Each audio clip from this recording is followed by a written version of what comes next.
Welcome to this deep dive. Today, our mission is to unpack a really fascinating philosophical essay. It was written by Shufeng on April 13th, 2024, and it's titled External Manifestations of Those Living in the Spiritual World. Yeah, it's a pretty intense read. It really is. We are taking the source text and exploring its exact blueprint for what it looks like to live a profoundly rich internal life in a world that is, completely obsessed with material accumulation. Right. It's an essay that essentially takes our modern default metrics for success and, well, spiritual maturity, and it just turns them completely inside out. Which is exactly what drew me to it, because if you're listening right now, you know the pressure. You live your life in this constant low-level hum of a culture screaming that to be more, you have to acquire more. Oh, absolutely. More knowledge, more status. Yeah, a bigger title, a shinier car. We are conditioned to build this, heavy armor of stuff just to prove to the world that we matter. I mean, we judge depth by the sheer volume of external accumulation, right? But the text argues that volume is often just a mask. Exactly. It argues that achieving ultimate internal richness actually results in radical, almost baffling external simplicity. Okay, let's unpack this. Before we get into the literal rules for living that Shufeng lays out, we have to look at the core paradox here. Right, the paradox of inner wealth versus outer plainness. Yeah. Why does inner wealth inevitably lead to outer plainness? There's an opening quote from the essay that sets the stage perfectly. It goes, "When a piece of writing is taken to the extreme, there is no other wonder, only appropriateness. Appropriateness. When a person's character is cultivated to the extreme, there is no other difference, only naturalness." And the operative concept there is definitely naturalness. How so? Well, the text's main thesis is that a fixation on external forms of expression, the flashy clothes, the grandiose titles, the extravagant homes, it's actually a diagnostic symptom. Like it reveals a flaw. Exactly. It reveals a structural deficit internally. The argument is that people use external splendor specifically to balance out an inner emptiness. It is a compensation mechanism for a fundamental lack of confidence. The author illustrates this with these great hypotheticals aimed right at our egos. Like, think about it. If you were a Nobel Prize-winning physicist, would you really stress over the designer brand of your jacket? Probably not. Right. Or if you were a billionaire, would you still feel the burning need to show off a luxury car to strangers in traffic? I mean, you wouldn't need to. Or if you were a literal saint, would you care about living in a high-end mansion? The internal reality is so indisputable that the external performance becomes completely redundant. Because the locus of identity shifts.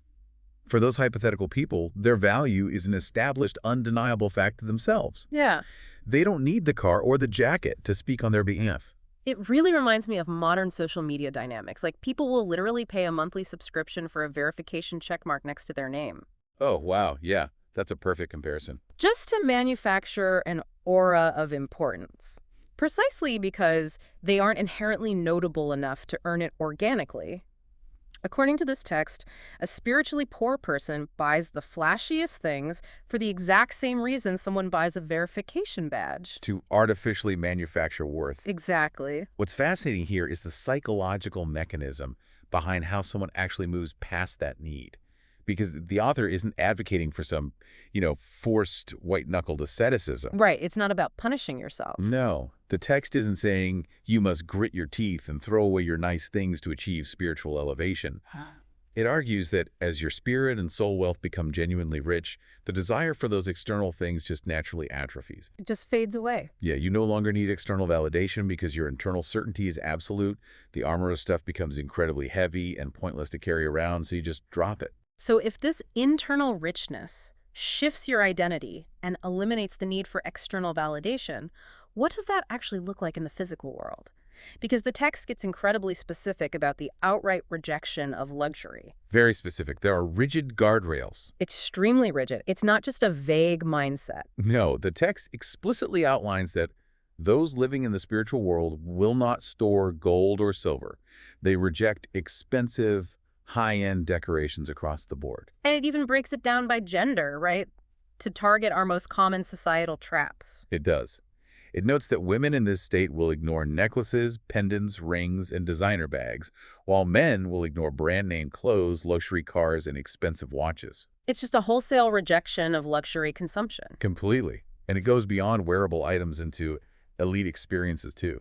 Yeah, the text states they won't buy valuable calligraphy or antiques. They aren't going to travel across oceans just for the sake of traveling or showing off. Right, you won't find them at high-end restaurants trying to impress people. The entire modern lifestyle aesthetic we are constantly sold is just completely dismantled. Because the guiding principle replaces splendor with two very specific metrics: Which are? practicality and comfort. The text provides a grounding rule here. It says, utensils should be plain and clean. Pottery is better than gold and jade. Eat good quality food, but in moderation. Vegetables are better than costly delicacies. Okay, here's where it gets really interesting. Because I look at this wholesale rejection of status signaling, and I have to push back a little on the sheer practicality of it. Sure. Okay. How is someone supposed to navigate a hyper-competitive modern society if they completely refuse to play the game? Like, if you don't dress the part or network at the right high-end restaurants, you might not get the promotion. You don't secure the funding for your business. Doesn't this philosophy essentially demand career self-sabotage? That is the ultimate tension of the text. It forces the reader to reevaluate what thriving actually means. It asks whether that promotion or that funding is genuinely serving you or just feeding the ego's demand for more armor. Okay, I see that. But it's also crucial to look at the specific metric the author provides. The text says, everything is measured by comfort. Oh, right. The text is not advocating for self-punishment or living in a cold, barren cave. As long as clothing, accommodation, travel, and the things you use are comfortable, the external splendor simply doesn't matter. So it's the difference between function and projection. Like, a comfortable, well-made chair is fine because it serves the function of supporting your body. Exactly. But buying a chair wrapped in gold glyph that is actually incredibly stiff just to show house guests you can afford a gold chair, that's projection. Spot on. It is about function serving the human rather than the human serving the ego. Pottery holds water just as well as gold, and it is entirely practical. And vegetables nourish the body effectively. Right. The physical environment is meant to support a comfortable life, not project an image.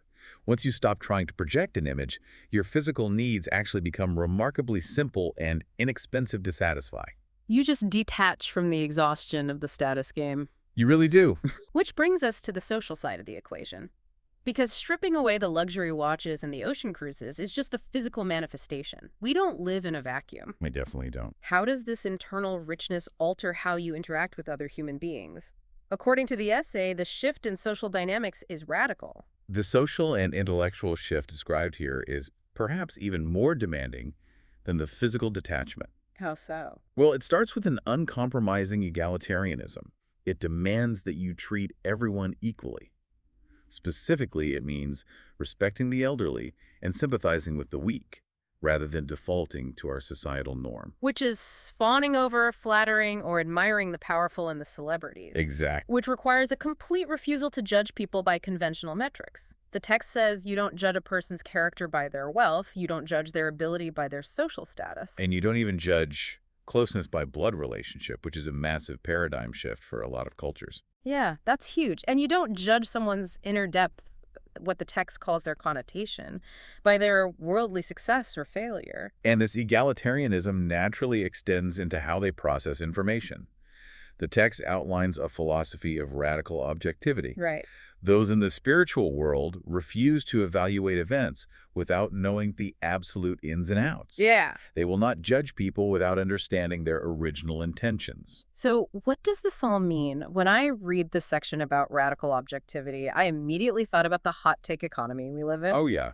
It's inescapable. You open your phone, and the algorithm essentially demands that you have a visceral, emotional reaction and a firm judgment on an event that happened 5 minutes ago involving people you don't even know. Right. You're supposed to be outraged instantly. Exactly. To resist that, it's like being a highly disciplined judge who refuses to bang the gavel until every single piece of evidence is meticulously weighed and all personal bias is stripped away. And the text recognizes how difficult that discipline is. It explicitly notes that those in the spiritual world refuse to make emotional comments based on someone's strength or social status. Yeah. And they refuse to distinguish between true and false or good and evil based on their own personal likes, dislikes, and established positions. But maintaining that level of discipline means you're going to be sitting in that courtroom completely alone. That's the reality of it. You can't participate in the outrage machine. You can't join the daily gossip at the water cooler because you refuse to judge the situation without the full context. We connect this to the bigger picture. That loneliness is an acknowledged central theme in the essay. The author describes a profound tension between intellectual openness and social isolation. How do those two interact? Well, on one hand, you must keep an open mind to new thoughts, new theories, new things, and new models. You are deeply engaged with truth. Okay. But on the other hand, the text explicitly states that those in the spiritual world would rather be lonely and alone than be in the same stream and be polluted. Wow. Rather be lonely and alone than be in the same stream and be polluted. It frames isolation not as a tragedy, but as a deliberate boundary. The loneliness is the price of admission for maintaining an unpolluted mind. You cannot swim in the stream of societal gossip, snap judgments, and status obsession if you want to maintain that inner richness. They are fundamentally incompatible environments. You really are. So if a person actually manages to execute this, like they live this physically simple, deeply comfortable, entirely non-judgmental, and admittedly lonely life, where does that place them in the grand scheme? That's where the text zooms way out. It categorizes all of existence into 4 distinct cosmic levels. 4 levels. Okay. Yeah, it establishes a very clear, ambitious hierarchy. Level 1 is the material world. The text argues that those living here are the lives closest to the animal world. Just baseline existence. Right. From a cosmic perspective, they are simply considered human. This is the baseline where the vast majority of our status, games, luxury consumption, and reactive emotions take place. Then we move up to level 2, which is the spiritual world. This is the realm we've been dissecting this whole time. Exactly. The text says these are the people who truly understand the principles of being human. They are considered human or land celestial beings. Land celestial beings, yeah. And what I really appreciate about this section is how it frames the transition. Breaking free from the shackles of the material world to reach this spiritual world is called a remarkable achievement. It's not easy. No. And if you do this, the text says, you can depart this life with a smile. But the hierarchy continues. Level 3 is the soul world. Okay, the soul world. These lives are close to gods, Buddhas, celestial beings, and saints. This is considered the absolute highest level of a human being. Right, but there's a catch. A heavy caveat, yeah. Yeah. Reaching this takes thousands of years of cultivation and practice. It is completely beyond the reach of ordinary people. Wow. The text notes it's not 1 in 100 who achieve this, it's 1 in 10,000. And then there's level 4, the holographic world. This is the realm of gods and the greatest creator. And the text is incredibly blunt here. Extremely blunt. It says humans should not harbor illusions. It is absolutely impossible for humans to enter the holographic world. It's totally off limits. Totally. But I have to admit, I'm slightly tripped up by the terminology here. Why call it the holographic world instead of just heaven or the divine realm? What is the conceptual mechanism there? It's a vital distinction. In physics and philosophy, the defining characteristic of a hologram is that every single microscopic piece of the image contains the information of the entire image. Okay, so if you break it. Right, if you shatter a holographic plate, you don't get a disconnected puzzle piece, you get a smaller version of the entire picture. Oh, wow. So by calling it the holographic world, the text is implying a realm of absolute interconnectedness. It is a level of existence where the illusion of separation is completely gone. Every entity contains the whole universe, and the whole universe is within every entity. That is mind-blowing. That level of omnipresence is why it's the realm of the greatest creator, and why a localized individual human consciousness fundamentally cannot cross into it. That makes perfect sense. It actually reminds me of a video game skill tree. A skill tree? Yeah. You start at the base level, grinding away in the material world. With a massive amount of conscious effort, you unlock the spiritual world. If you grind for 1,000 lifetimes, maybe you unlock the soul world. I like that analogy. But that final tier, the holographic world, it is literally a locked, unplayable level for human characters. The architecture of the game just doesn't support your hardware. This raises an important question, though, about the purpose of giving humans a framework with an unreachable ceiling. Like, why tell people about a level they can never occupy? Yeah, why even mention it? It points to the profound humility required by this philosophy. The text isn't asking you to become a god. It isn't demanding impossible perfection. It clearly states that simply reaching the second level, the spiritual world, and escaping the exhausting shackles of the material world is enough. It is enough to die with a smile. It frames spiritual success as something grounded and achievable, rather than some maddening pursuit of omnipotence. Exactly. And there's a fascinating detail the text mentions about the daily practice of these level 2 folks in the spiritual world.